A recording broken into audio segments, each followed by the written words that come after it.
In this video, I will explain about lean thinking and what it has to do with change management.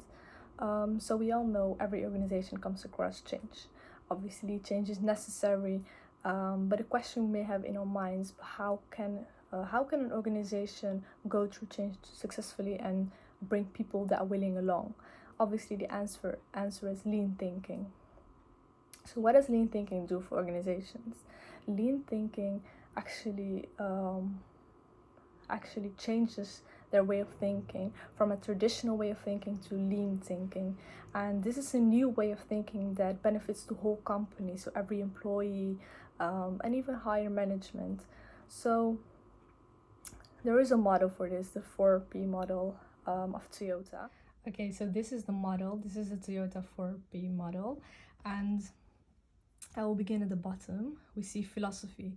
And lean thinking has centered change as a long-term philosophy. So lean thinking is all about having the belief that we can improve every day and strive for perfection. But at the end of the day, we need to know that perfection can never be achieved, but we can come close to it. So above it, we see process. And process is all about reduction of waste, of things we do not need. And an organization must look at what actually creates value and eliminate all other activities. Then we have people and partners. These are the people that are close to process. So they're actually the people that are responsible for the work. And there was someone from Toyota, he said, like, we need to show respect to them. We also want to respect their humanity. And what is it that makes us humanity? He said it's the ability to think and feel. So we need to respect these people. And above all is problem solving. Problem solving has to do with striving, like always striving to be better. So we should not stay in our current state, and we need to have that mindset of continuous improvement. And that's what all this is about. Okay, so what lean does is it actually helps employees to see their work differently. Like their work improves by just experimenting on a standard work routines. And if we want such an approach to actually be successful, we need to be open-minded towards seeking new knowledge of where we at right now. And it's actually just a process of changing our behavior through improving the way we do things. And the fact is, if we want to change the mindset of our employees and their behavior, we actually need to encourage them. We need to focus on giving these people the opportunity to learn and involve them and let them actually also lead, and that's where the next question comes in. What does leading mean in lean thinking? So a leader should have the following qualities. He needs to see and understand on a higher level. So he needs to go to the place where work is done, where we want change to happen. He needs to go to the Gemba, what we say in lean. So it shows he cares or she cares, and people will feel like they're important, And he needs to ask questions. He needs to ask why. He needs to be in a dialogue with people.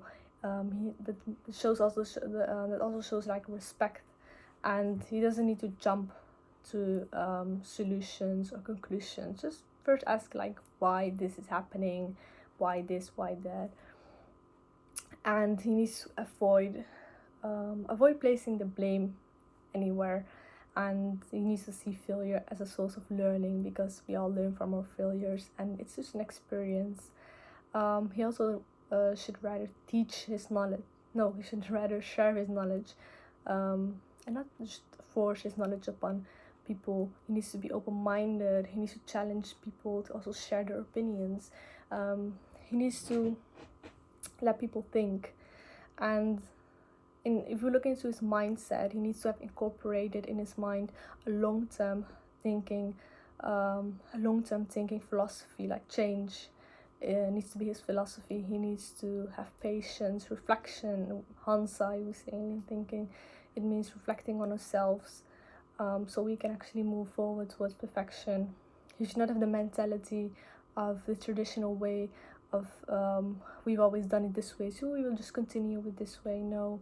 And communication is key. You need to involve other people in the dialogue, which actually leads to trust, because they also feel like they are respected. So it's all about getting other people to think, and he also needs to have that consistent lean behavior, because it shows to other people how he is a role model, and shows how what is expected and how serious it actually is. So that's why I always say resistance in lean is rare, because because it's actually all about respecting people, involving people, and maybe in the beginning there will be a few people who are resistant, but at the end of the day or throughout the whole process, they will maybe come around and say, like, you know, just being also with them, being also in the change process, so they will actually like it because they see the benefits of it. But one of the dangers of lean is when a company wants to incorporate lean into their organization, into their company.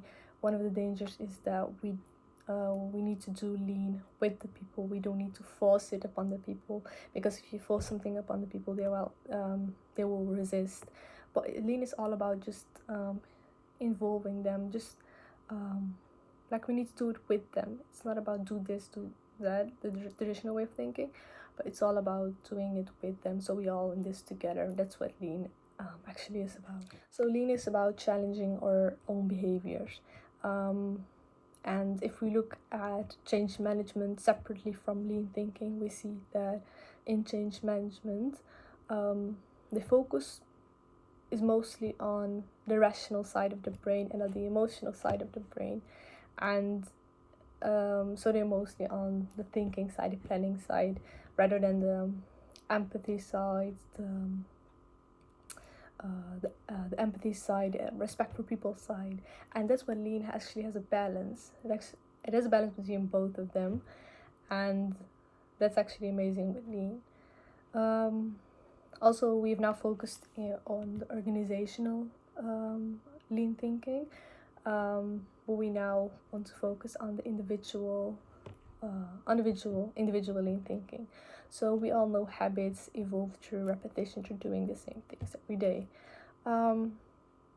Maybe you're an employee and you just want to know how I can change in my professional life, or how I can incorporate lean to change my professional life or personal life.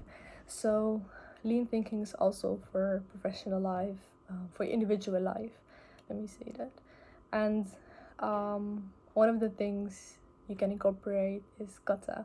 Kata is actually a term they use in martial arts, and it's all about changing your mindset in the routine you do every day.